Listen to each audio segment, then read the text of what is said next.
Setiap tahun, pasti ada satu momen yang ditunggu-tunggu oleh dunia Islam ya kan?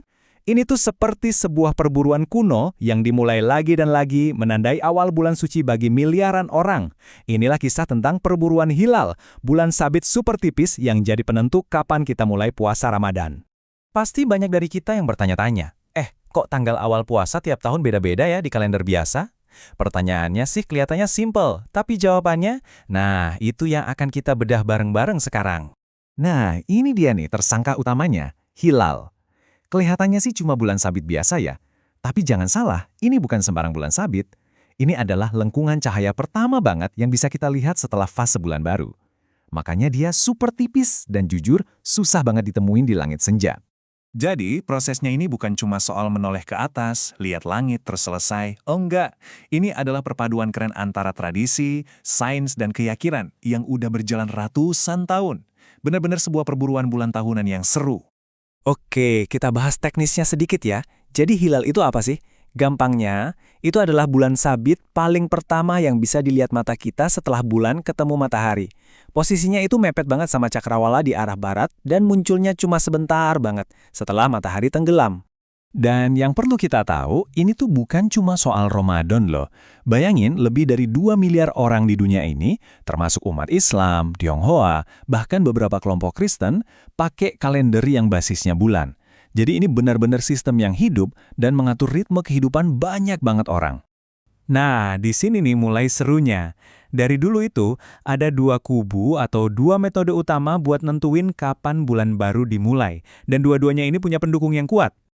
Oke, di kubu pertama ada yang namanya ruqyah. Ini metode tradisional, lihat langsung pakai mata, yang berakar pada anjuran Nabi. Di kubu kedua ada hisab. Ini pakai perhitungan astronomi, pakai sains modern buat prediksi posisi bulan. Jadi pertanyaannya beda kan? Yang satu nanya, kelihatan nggak? Yang satu lagi nanya, secara teori bisa kelihatan nggak? Dua-duanya punya plus minus masing-masing. Menarik banget nih ngelihat gimana NU sebagai organisasi Islam terbesar di Indonesia berdamai dengan dua metode ini. Coba deh lihat perjalanannya.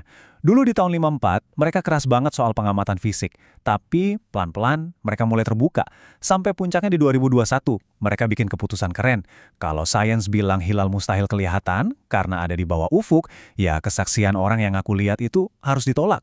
Ini benar-benar gabungan tradisi dan sains yang canggih.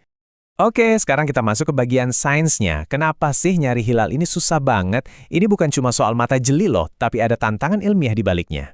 Analogi ini pas banget deh. Bayangin, kita disuruh nyari sehelai benang putih di atas dinding putih yang kena lampu terang. Susah kan? Nah, kurang lebih kayak gitulah nyari hilal. Kita nyari cahaya yang super redup di langit senja yang masih terang banget.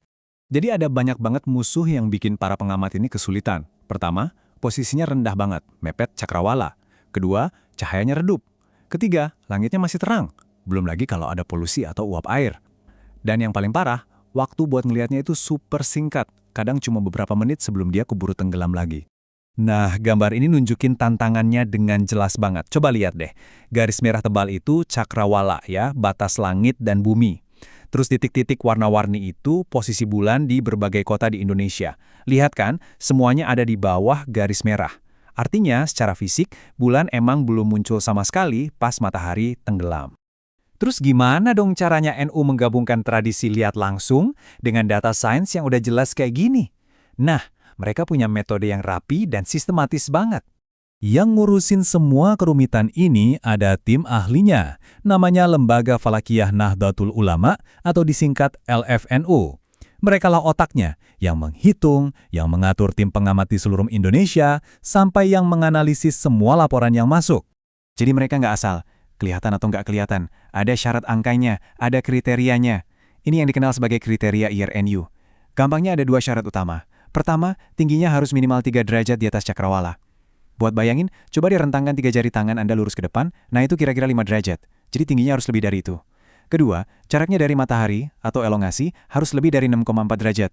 Kalau ada yang aku lihat tapi angkanya nggak masuk kriteria ini, laporannya bakal dipertanyakan. Dan ini bukan cuma teori di atas kertas loh. Lihat nih buktinya, foto-foto dari tahun 2022.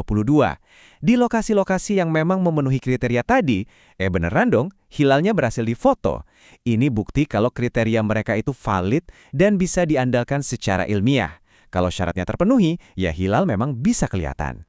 Oke, sekarang kita coba terapkan semua ini ke studi kasus nyata ya. Gimana cara menentukan awal Ramadan tahun 1447 Hijriah atau kalau di kalender kita tahun 2026? Ini dia datanya, data hasil perhitungan. Coba fokus ke kolom ketinggian bulan. Lihat deh, dari Sabang di ujung barat sampai Jayapura di timur, semua angkanya minus. Artinya apa? Artinya, pas matahari tenggelam tanggal 17 Februari 2026 itu, posisi bulan masih di bawah cakrawala, belum nongol sama sekali. Kalau data angka tadi kurang jelas, peta ini bikin semuanya jadi terang benderang. Lihat, seluruh wilayah Indonesia masuk ke zona yang ketinggian hilalnya negatif, jadi nggak ada satupun titik di negara kita di mana bulan itu ada di atas ufuk pas waktu pengamatan. Nggak ada sama sekali. Jadi berdasarkan semua data tadi, kesimpulannya sudah pasti.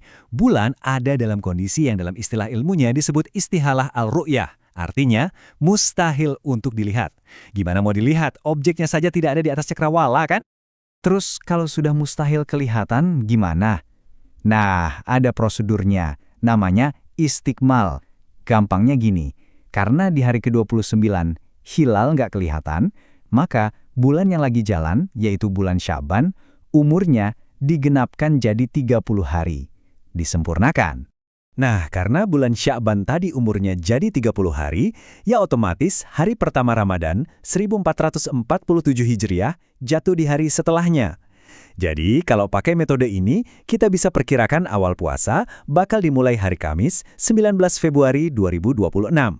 Semua penjelasan ini akhirnya membawa kita ke satu pertanyaan yang menarik buat dipikirin. Teknologi kan makin canggih ya, teleskop makin kuat, kamera makin sensitif, mungkin nanti kita bisa melihat hilal yang super tipis yang dulu mustahil kelihatan. Nah pertanyaannya, apakah nanti batas antara melihat secara langsung dan menghitung pakai rumus bakal jadi makin tipis, makin kabur? Ini pertanyaan yang bakal terus jadi tantangan di perburuan hilal tahun-tahun mendatang.